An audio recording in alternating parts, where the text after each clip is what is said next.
partially mummified remains of one Robert Worley, also known as Bobby Wells, was discovered in New York City in 1993 in October. And this is what the police had to say about it.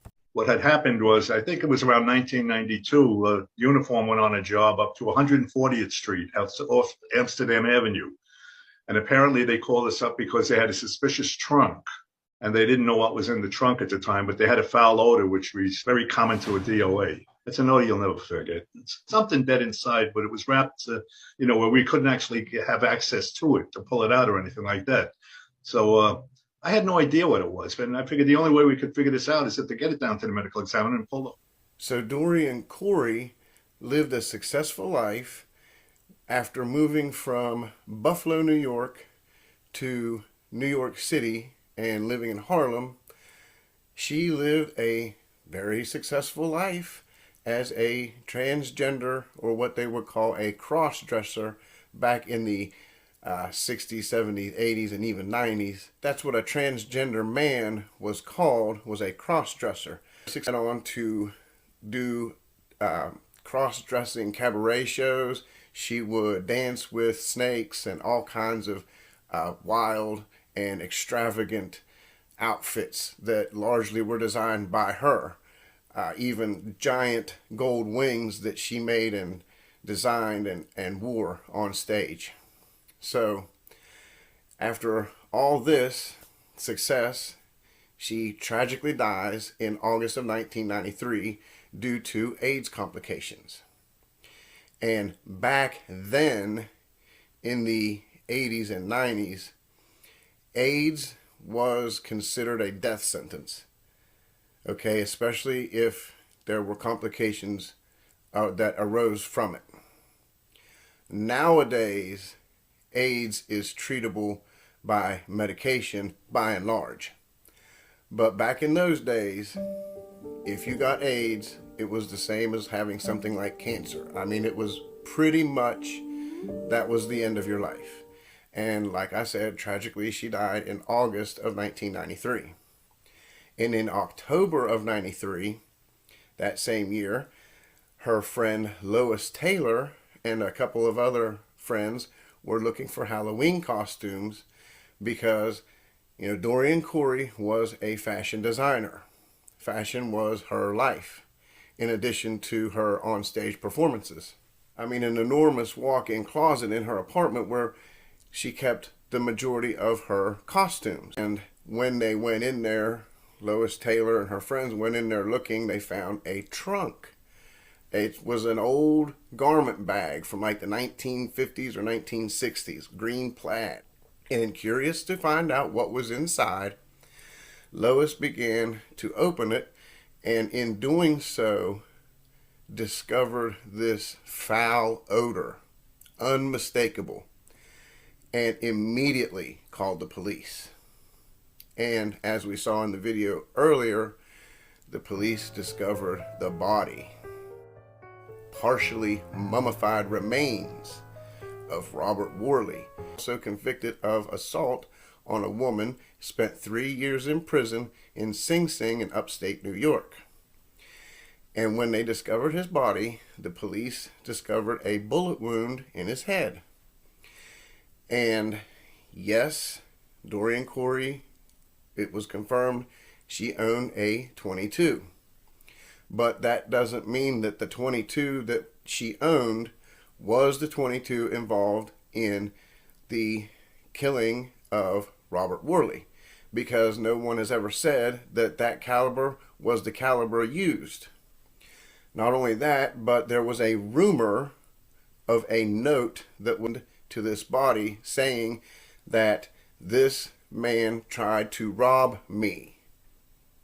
Now, it was supposedly signed by Dorian, and the last time Robert Worley had any contact with his family, it was with his brother, and it was right before his disappearance, stating to his brother that he had been in this fight with this cross-dresser man named Dorian. Now, he didn't say Dorian Corey, and not a lot is known about his family, Robert Worley's family, because he had become estranged from them and left in 1967 or 1968, and that was the last time that anybody of his family had any contact with him. Now, back to the police discovering the body. The remains had begun to mummify and decay. So there was a bit of a soup in there with the body. But what they did discover, in addition to the bullet wound in his head, was how he was dressed, or should I say lack thereof. He only had on a pair of blue and white underwear. That's it.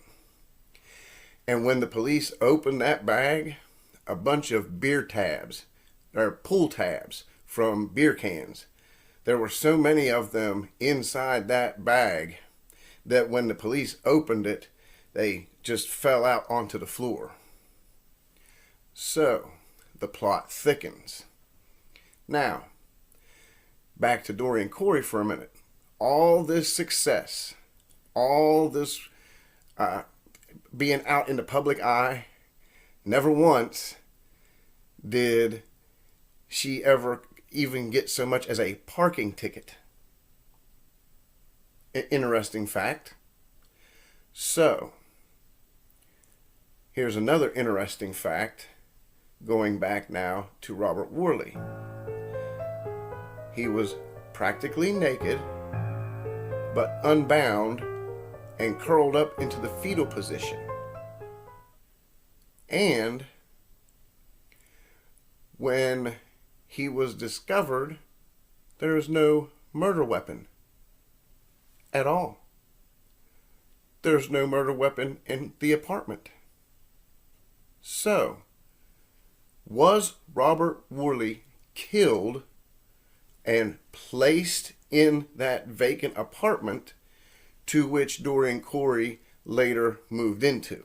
Why then would you undress this person, roll them up into the fetal position, stuff them into a garment bag, and put them in your closet? And then what, you just forget about it? I don't think that that's the case. That doesn't, it sounds plausible, but I don't know. I mean, comment and let me know what y'all think, because to me, if I'm getting robbed and I have to shoot somebody to where like I fear for my life, I'm calling the cops immediately for Porch family. I'm calling them immediately. I mean, wouldn't you? Again, let me know in the comments what you think about all this. So, could the body have been left in the apartment? Was it a robbery attempt that ended tragically? We don't know. As far as I know, this is a cold case. I checked today when I was researching this, and I checked it last night, and I couldn't find any kind of updates on it. So if there has been an update, please let me know. Here's something else that I find odd. How cross-dressing men were treated back in the 1980s, the 60s, 70s, 80s, 90s. She might have called the police, and when the police found out that it was a transgender man or a cross-dresser, they may have not put it high up on their list of priorities. But because every life is worth, an investigation, every murder is worth an investigation to bring the guilty party to justice.